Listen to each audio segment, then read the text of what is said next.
Hi అండి, మన జ్యోతిర్మయ kitchen ఫుడ్స్కి స్వాగతం అండి. ఈరోజు మన రెసిపీ వచ్చేసి కోడిగుడ్ల పులుసు అండి. మరి కోడిగుడ్ల పులుసు నేను ఎలా చేస్తానో ఏమేమి చేస్తానో వీడియోకి వెళ్ళైతే చూద్దాం పదండి. ఈరోజు మన రెసిపీ వచ్చేసి కోడిగుడ్ల పులుసు అండి. నేను అందుకు కావాల్సిన ఇంగ్రీడియంట్స్ అన్నీ ఇక్కడ ఉన్నాయి. నేనైతే ఒక 8 గుడ్లు తీసుకున్నానండి, కోడిగుడ్లు. కొద్దిగా అల్లం పేస్టు, పసుపు, కారము, ఉప్పు, చింతపండు అండి, నేను నీళ్ళు వేసి నానబెట్టినాను. కొద్దిగా ధనియాల పొడి, కరివేపాకు, టమాటాలు, ఉల్లిగడ్డలండి, కావాల్సినంత ఆయిల్. మన గుడ్ల పులుసుకు కావాల్సిన ఇంగ్రీడియంట్స్ అన్నీ ఇవేనండి. మరి ప్రాసెస్లోకి అయితే వెళ్దాము. ఇవైతే నేను ఉడికించి పెడతానండి. ఉల్లిగడ్డలు కట్ చేసి కొత్తిమీర, కరివేపాకు కడిగి పెడతానండి. మరి ప్రాసెస్లోకి అయితే వెళ్దాము. ఎగ్స్ అయితే వాటర్ వేసాను, అవి మునిగేంత వరకు వేసిన, కొద్దిగా ఉప్పు వేస్తున్నాను. నేనైతే ఇవి ఉడికిస్తానండి. కోడిగుడ్లు ఉడకబట్టినాయండి, నేను అవతల స్టవ్ మీద పెడుతున్నాను. ఈలోపు మనం అది తాలింపు అయితే వేస్తాను.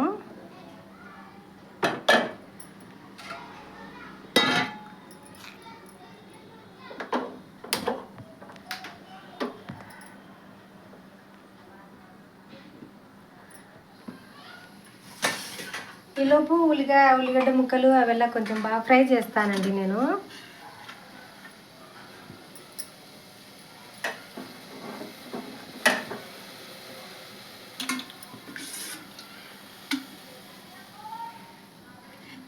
ఆయిల్ అయితే వేస్తున్నాను.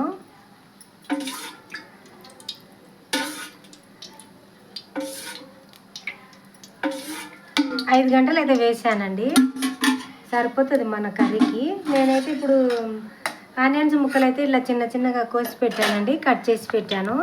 మరి టమాటా పేస్ట్ అయితే కూడా పట్టి పెట్టాను నేను. టమాటా పేస్ట్ కూడా పట్టి పెట్టానండి. నేను ఒక 5 టమాటాలు చూపించిన కదా, అవి పట్టి పెట్టాను.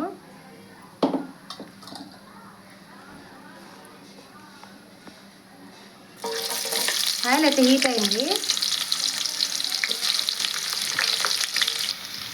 పోపు దినుసులు అయితే వేస్తున్నాను.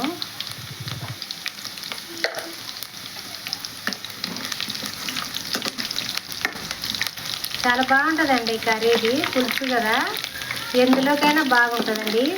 మసాలాలు ఎక్కువ లేకుండా చేస్తున్నానండి నేను. ఎక్కువ మసాలాలు అయితే వేయడం లేదు, సింపుల్గా చేస్తున్నా కర్రీ.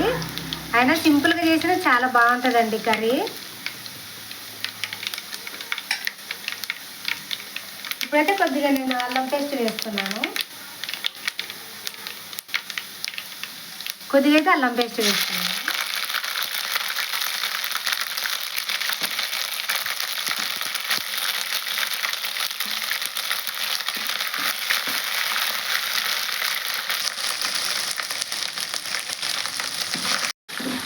అల్లం పేస్ట్ అయితే బాగా పచ్చివాసన అయితే పోయింది. నేను ఉల్లిగడ్డ ముక్కలు అయితే వేస్తున్నాను.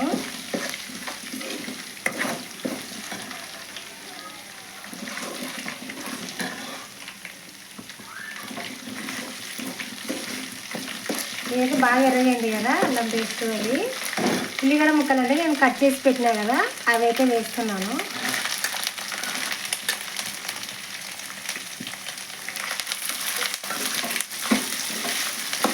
మసాలాలు ఎక్కువ లేకుండా చేస్తున్నానండి కర్రీ. రోజు మసాలాలు తినడం కూడా మంచిది కాదు కదా ఒంటికి. ఈ రకంగా సింపుల్గా చేసుకున్న అద్దరిపోతుందండి, సూపర్గా ఉంటుంది కర్రీ. దీనిని దూరంగా బాగా వేయించాలండి, దూరంగా వేయించుతాను. కొద్దిగా ఉప్పు వేస్తాను దీంట్లో, కొద్దిగా ఉప్పు అయితే వేస్తున్నాను. కొద్దిగానే వేసానండి, మళ్ళీ కర్రీ చూసి తర్వాత వేస్తాను. ఇవి బాగా అయితే ఫ్రై అయినాయి. నేను టమాటా గుజ్జు వేస్తున్నానండి. ఇప్పుడు ఇందాక మిక్సీ పట్టినాయి కదా, ఆ మిక్సీ పట్టినది అయితే వేస్తున్నాను. ఇప్పుడు 5 టమాటాల గుజ్జు అండి ఇది, వేసేస్తున్నాను.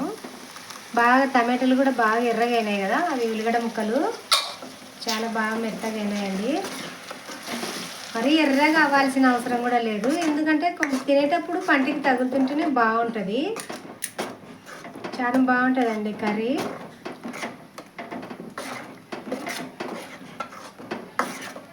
దీన్ని కూడా బాగా టమాటా పేస్ట్ను కూడా బాగా ఆయిల్లో మగ్గిస్తాను 5 నిమిషాలు. ఇదైతే బాగా టమాటా పేస్ట్ అండి. బాగా ఆయిల్ పైకి వచ్చి చాలా బాగుంది. అదైతే బాగా పచ్చివాసన అయితే పోయింది కాబట్టి నేను కారం వేస్తున్నాను. 1 స్పూన్ వేసానండి. మీరు మీ కర్రీకి తగ్గట్టు మీరు వేసుకోండి. ఎంతమంది ఉన్నారో, టమాటాలు, ఉల్లిగడ్డలు, గుడ్లు అనేది మీరు మీ ఫ్యామిలీలో ఎంతమంది ఉన్నారో అనే దాన్ని బట్టి చూసి వేసుకోండి. నేనైతే ఈ 5 ఉల్లిగడ్డలు 5 టమాటాల కర్రీకి 1 స్పూన్ వేసాను.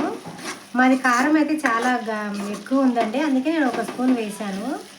సరిపోతుందండి మాకు. అలాగే కొద్దిగా పసుపు వేస్తున్నాను. కొద్దిగా అయితే పసుపు వేసాను.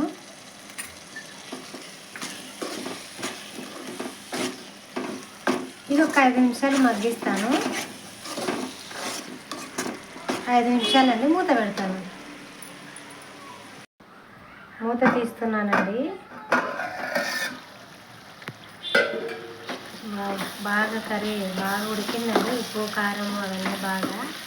ఇప్పుడైతే నేను చింతపండు నానబెట్టినాం కదండి, ఆ చింతపండు పులుసు అయితే ఇప్పుడు వేస్తున్నాను. కొద్దిగా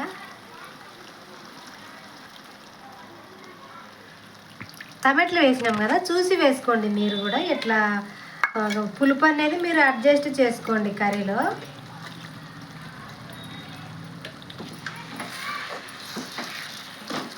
ఇంకొద్దిగా అయితే వేస్తానండి.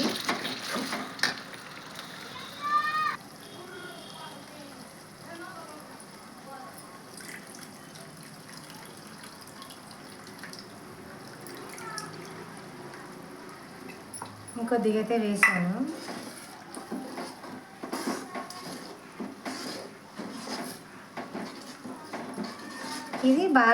ఇది కూడా బాగా ఉడికిస్తానండి.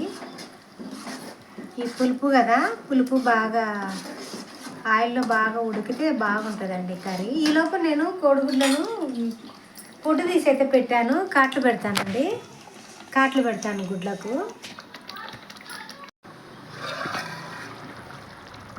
మూత అయితే తీసానండి. ఉడకైతే పట్టింది. ఒక 5 నిమిషాలు సిమ్లో పెడతాను. ఇప్పుడు నేను కొద్దిగా కరివేపాకు వేస్తున్నాను. ఇందులోనే కరివేపాకు వేస్తాను. ఒక 3 రెమ్మలు వేసాను.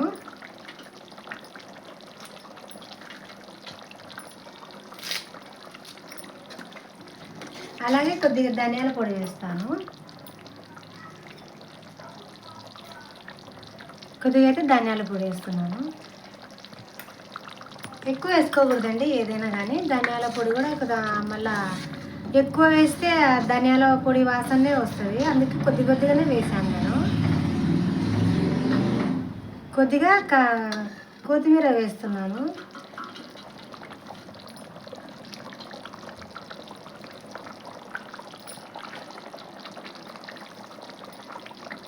కొద్దిగా కొత్తిమీర కట్ చేసి వేస్తున్నాను.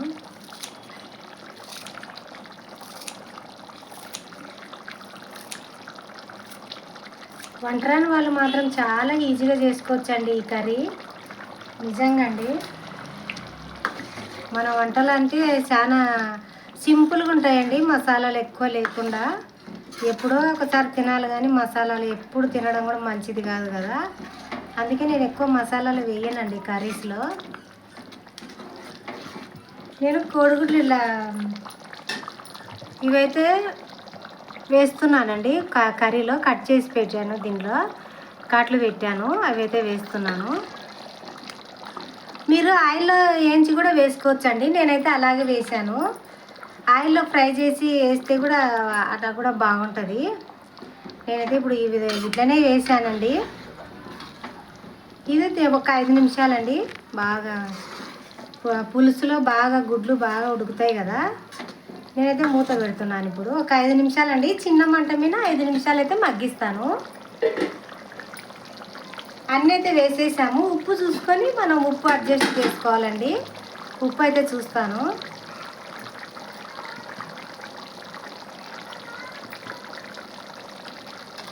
ఉప్పు అయితే సప్పగా ఉంది. కొద్దిగా ఉప్పు వేస్తాను. కర్రీ అయితే అదిరిపోయిందండి. సూపర్గా ఉంది కర్రీ. ఉప్పు అయితే వేసాను కొద్దిగా. నిజంగా అండి చాలా బాగుంది కర్రీ. నేను ఒక 5 నిమిషాలు మూత పెడతాను. మూత అయితే తీస్తున్నాను. 5 నిమిషాలు అయితే అయిందండి. వావ్, సూపర్ ఉడికిందండి కర్రీ. నిజంగా అండి చాలా బాగుంది. చాలా అంటే చాలా బాగుందండి. చూడు చిక్కగా కూడా అయింది కదండి కర్రీ. చాలా చిక్కగా, ఈ థిక్నెస్ ఉంటే సరిపోతుందండి. ఇంకా అన్నంలోకైనా, రొట్టెలోకైనా, చపాతీలోకైనా, ఏ దాంట్లోకైనా తినొచ్చండి. ఇంకా ఇందులో ఏ మసాలాలు వేయలేదండి. అల్లం పేస్టు, ధనియాల పొడే కదా వేసింది. అయినా చాలా బాగుందండి కర్రీ. నిజంగా అండి బాగా చూడండి ఎంత చిక్కగా ఉందో. బాగా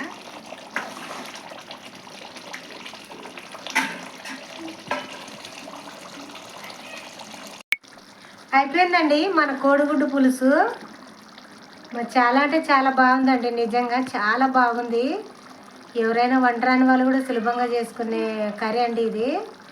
మరి ఈ వీడియో కనుక మీకు నచ్చినట్లయితే లైక్ చేయండి, షేర్ చేయండి, సబ్స్క్రైబ్ చేయండి ప్లీజ్ అండి.